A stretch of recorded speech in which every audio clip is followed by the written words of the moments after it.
Hello students, today we are discuss to next topic of trigonometry of class 10th height and distance। आज हम लोग कक्षा 10 के height and distance यानी ऊंचाई दूरी के बारे में डिस्कस करेंगे। क्या होती है ऊंचाई दूरी और इसका प्रयोग क्यों करते हैं, ये सब बारे में हम जानेंगे। फिर इसके कुछ सम्स के इम्पोर्टेंस जानेंगे। ठीक है, तो देखिए हाइट एंड डिस्टेंस रिलेटेड है टिग्नामेट्री से। तो मैंने आपको टिग्नामेट्री के बारे में बता रखा है कि टिग्नामेट्री क्या होती है। टिग्नामेट्री दो वर्डों से मिलकर बना है, जो ग्रीक वर्ड्स होते हैं जिन्हें हम लोग क्या बोलते हैं, मेट्रोन और टिग्नोन। ठीक है, जिनका मतलब भी हमने बताया था। मेट्रोन का मतलब आपका क्या होता है, मेजरमेंट, और टिग्नोन का मतलब आप जानते हैं तीन साइडों से घिरी हुई कोई शेप या आकृति, जिसे हम लोग क्या बोलते हैं, त्रिभुज बोलते हैं। तो कुल मिला के trigonometry is a measurement of triangle, यानी त्रिकोणमिति क्या है, किसी त्रिभुज की मापने की विधि है। अब ट्रिग्नोमेट्री में हम लोगों ने कई चीज़ें और पढ़ी, जैसे टी रेशियो पढ़ा। तो आपको पता है टी रेशियो क्या होते हैं। टी रेशियो मेनली तीन होते हैं और तीन उनके रेसिप्रोकल्स होते हैं। तो टी रेशियो फाइंड कैसे कहते हैं, the ratio of any two sides of right angle triangle is called T ratio, है ना। किसी समकोण त्रिभुज की किन्हीं दो भुजाओं का अनुपात हमारा क्या कहलाता है, टी रेशियो कहलाता है, टी रेशियो कहलाता है। ये तीन होते हैं मेनली। पहला होता है साइन, फिर कॉस, फिर टैन। ठीक है, साइन कॉस टैन, और तीन इसके रेसिप्रोकल होते हैं। तो साइन का रेसिप्रोकल आपको पता है, साइन का रेसिप्रोकल क्या होता है, साइन का होता है कॉसेक, और कॉस का रेसिप्रोकल क्या होता है, सेक होता है, और टैन का रेसिप्रोकल क्या होता है, कॉट होता है। ठीक है, ये तो हमने बता रखा है। फिर मैंने आपको एक इनकी आइडेंटिटीज बताई थी।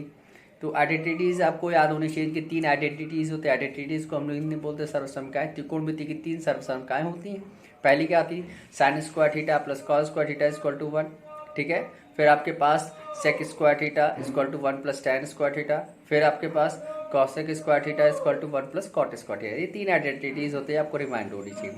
फिर मैंने आपको इनका ये बताया था कि अगर मान लीजिए हमको साइन टी रेशियो फाइंड करना है, या टैन टी रेशियो फाइंड करना है, या कॉसेक टी रेशियो फाइंड करना है, तो हमको किन दो साइडों का रेशियो चाहिए होता है। तो उसके मैंने आपको फॉर्मूला बताया था, पंडित बद्री प्रसाद हरी हरी बोल सोना चांदी तोल, है ना।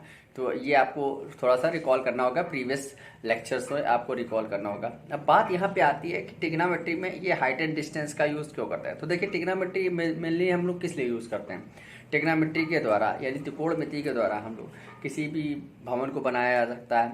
किन्हीं दो भवनों के बीच की दूरी नापी जा सकती है।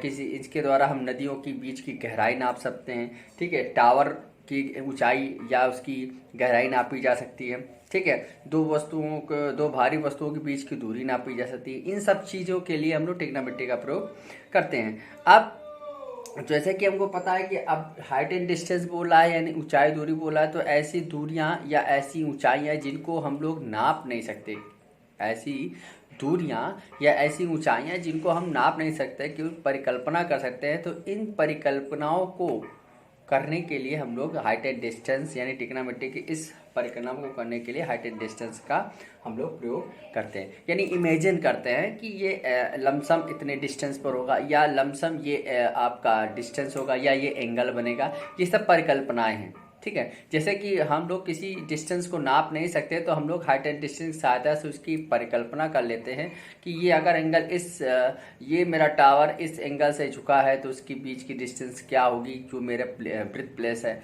वहाँ से उसकी डिस्टेंस क्या होगी। इस तरह से हम लोग परिकल्पना करते हैं, और इस परिकल्पना को हम लोग सॉल्व हाइट एंड डिस्टेंस की सहायता से करते हैं। ये याद रखिएगा कि ऐसी डिस्टेंस या ऐसी हाइट जिनको हम लोग इजीली मेजरमेंट नहीं कर सकते, इजीली नाप नहीं सकते, तो उनके लिए हम लोग एक इमेजिन करते हैं, परिकल्पना करते हैं, और इसी परिकल्पना के थ्रू हम लोग हाइट एंड डिस्टेंस का प्रयोग करते हैं। हाइट एंड डिस्टेंस का प्रयोग परिकल्पनाओं पर आधारित होता है। यथार्थता में उसको हम लोग नहीं कर सकते, लेकिन भारतीय यथार्थता में हम लोग मान लेते हैं कि ऐसा हो सकता है, ऐसा होगा। ठीक है, ये हाइट एंड डिस्टेंस का काम होता है यहाँ पर। तो यहाँ पर हम लोग ये त्रिकोणमिति की शाखा को हम लोग पढ़ेंगे, त्रिकोणमिति के इन सब चीज़ों के बारे में पढ़ेंगे। तो हाइट एंड डिस्टेंस में मेनली 2 एंगल्स होते हैं, जो हाइट एंड डिस्टेंस कह रहा हूँ। हाइट एंड डिस्टेंस मतलब ऊंचाई दूरी में ट्रिग्नोमेट्री की जो हाइट एंड डिस्टेंस की हम लोग परिकल्पना करने जा रहे हैं कि इनकी दूरी क्या होगी, डिस्टेंस क्या होगी। जैसे हम लोग इजीली नाप नहीं सकते, तो उनको हम मेजरमेंट करने के लिए, उनकी क्वांटिटी देने के लिए हाइट एंड डिस्टेंस का प्रयोग करेंगे। तो इसमें 2 एंगल वहाँ पर, यहाँ पर क्या होता है मोस्टली, अगर किसी की हाइट या डिस्टेंस निकालनी है, तो यहाँ पर उसका एंगल पता होना बहुत ज़रूरी होता है। यहाँ ये पूरी जो हाइट एंड डिस्टेंस है ये एंगल पर डिपेंड करती है। ये एंगल आप जानते हैं एंगल क्या होता है, 2 lines between close area is called, two lines between close area, या ऐसा कह सकता है initial point passing two lines, initial point passing two lines close area is called angle. दो एक ही बिंदु से होकर जाने वाली दो रेखाओं के बीच परिबद्ध क्षेत्र क्या कहलाता है? आपका कोण कहलाता है, एंगल कहलाता है। तो अब ये एंगल है, तो यहाँ पे एंगल दो प्रकार के होते हैं, टू एंगल्स होते हैं। पहला एंगल होता है एलिवेशन, दूसरा एंगल होता है डिप्रेशन। पहला एंगल क्या होता है? एलिवेशन, दूसरा क्या होता है? डिप्रेशन। एलिवेशन को हिंदी में बोलते हैं उन्नयन कोण, एलिवेशन को हिंदी में क्या बोलते हैं? उन्नयन कोण। और डिप्रेशन को इंग्लिश में क्या डिप्रेशन को हिंदी में क्या बोलते हैं? अवनमन कोण। तो यहाँ पर हाइट एंड डिस्टेंस में दो एंगल होते हैं, और किसी भी टावर की या किसी की भी आपको डेप्थ निकालनी है, हाइट निकालनी है, गहराई निकालनी है, ऊंचाई निकालनी है, तो उसके लिए यहाँ पर एंगल मस्ट होता है। बिना एंगल के आप इसको यूज नहीं कर सकते।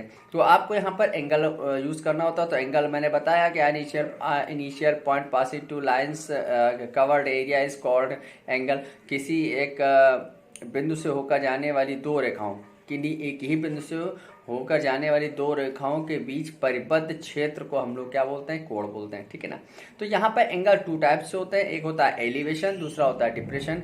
एलिवेशन एंगल को हम लोग हिंदी में बोलते हैं उन्नयन कोण, और डिप्रेशन को हिंदी में बोलते हैं अवनमन कोण। अब आप पहचानेंगे कैसे कि कौन सा एलिवेशन एंगल है, कौन सा डिप्रेशन एंगल है? तो देखिएगा, तो एलिवेशन एंगल के बारे में पहले अगर हम डिस्कस करें, तो एलिवेशन एंगल आपका ऐसा एंगल होता है जो हमारी लाइन विजन को हम लोग हिंदी में बोलते हैं दृष्टि रेखा। मतलब हमारी आंखों से जो एक रेखा गुजरती है, जो हमको इनविजिबल होती है, दिखती नहीं है हमारे। जैसे किसी ऑब्जेक्ट को हम अब देखते हैं, जैसे मैं मोबाइल को देखता हूँ या किसी ऑब्जेक्ट को देखता हूँ, तो हमारी आंखों के से एक रेज जो लाइट आती है हमारी आंखों पर टकराती है, और टकराने के बाद लाइट उस ऑब्जेक्ट पर पड़ती है, जो हमको ऑब्जेक्ट देखना होता है, तो वो हमको ऑब्जेक्ट दिखने लगता है। तो आप जानते हैं लाइट का एक नेचर होता है, लाइट हमेशा ट्रेवल करती है स्ट्रेट लाइन पर। आपने पढ़ रखा होगा फिजिक्स में, जो हमारा प्रकाश होता है वो सरल रेखा पर गतिमान होता है। तो जब हम किसी ऑब्जेक्ट को देखते हैं, तो हमारी आंखों से टकराने के बाद जिस ऑब्जेक्ट को हम देखते हैं वहां पर एक लाइन खिंच जाती है, एक स्ट्रेट लाइन खिंच जाती है। इसी स्ट्रेट लाइन को जो हमारी आंख और उस ऑब्जेक्ट के बीच में बनती है, जो मेरी आईज और उस ऑब्जेक्ट के बीच, यानी उस वस्तु, जिस वस्तु को हम देखना चाहते हैं, उस वस्तु और हमारे आंख के बीच में एक लाइन ड्रॉ हो जाती है जो इनविजिबल होती है। वो लाइन कौन सी होती है? लाइट होती है। लाइट हमेशा स्ट्रेट लाइन पर ट्रेवल करती है, आप जानते हैं। तो लाइट कभी दिखती नहीं है आपको, खाली प्रकाश होता है, वो दिखती नहीं। तो हमारी आंख और उस ऑब्जेक्ट के बीच में एक लाइन ड्रॉ होती है।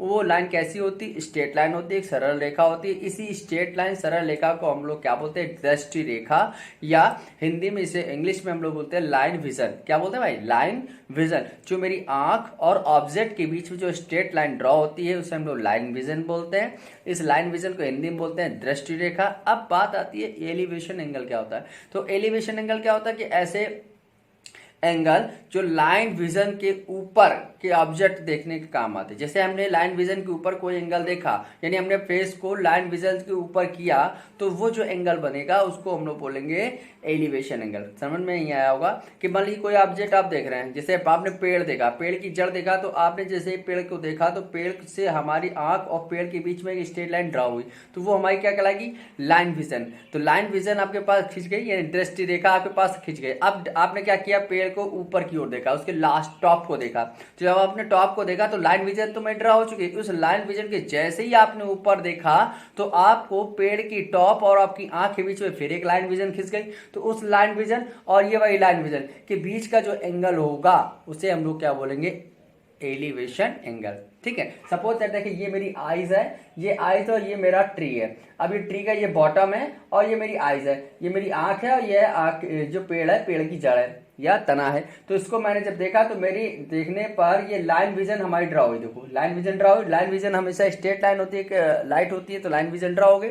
अब इस स्ट्रेट लाइन विजन, फिर मैंने सोचा कि चलो मैं इसके पेड़ के टॉप को देखता हूँ, फुनगी देखता हूँ। तो अगर मैं टॉप को देखने लगा तो जैसे ही मैंने अपनी आंख को ऊपर किया तो ये देखो लाइन ड्रा हो गई। तो ये और ये एक लाइन विजन ये हो गई, एक लाइन विजन ये हो गई। इन दोनों लाइन विजन के बीच में देखो सेम पॉइंट है ना, हमारी आंख तो सेम है ना, वो थोड़ी बदल रही है ना, उसका प्लेस बदल रहा है, प्लेस भी वही है, बस देखने का नजरिया बदल रहा है। पहले मैंने इसको देखा, फिर मैंने ऊपर वाले को देखा। जब हमने नीचे वाले को देखा, ऊपर वाले देखा, तो उसके बीच में जो कवर एरिया होता है उसका एंगल बोलते हैं, और यही एंगल मेरा क्या कहलाता है?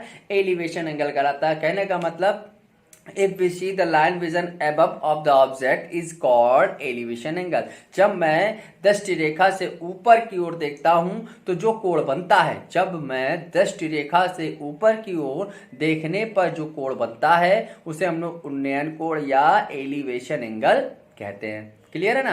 यानी अब हम किसी को देखेंगे तो सबसे पहले अगर हमने ऑब्जेक्ट को देखा तो ऑब्जेक्ट को देखने पर हमारी आई से उसमें एक लाइन विजन खिंच जाएगी, यानी दृष्टि रेखा खिंच जाएगी। अब उस ऑब्जेक्ट को अगर हम ऊपर की ओर देखने लगे, उसको टॉप को देखने लगे, तो टॉप और मेरी आईज के फिर एक विजन खिंचेगी। उस विजन और पहले वाली विजन दोनों के बीच में जो एरिया आएगा वो एंगल कहलाएगा, और उसी एंगल को हम लोग क्या बोलेंगे, एलिवेशन एंगल यानी उन्नयन कोण।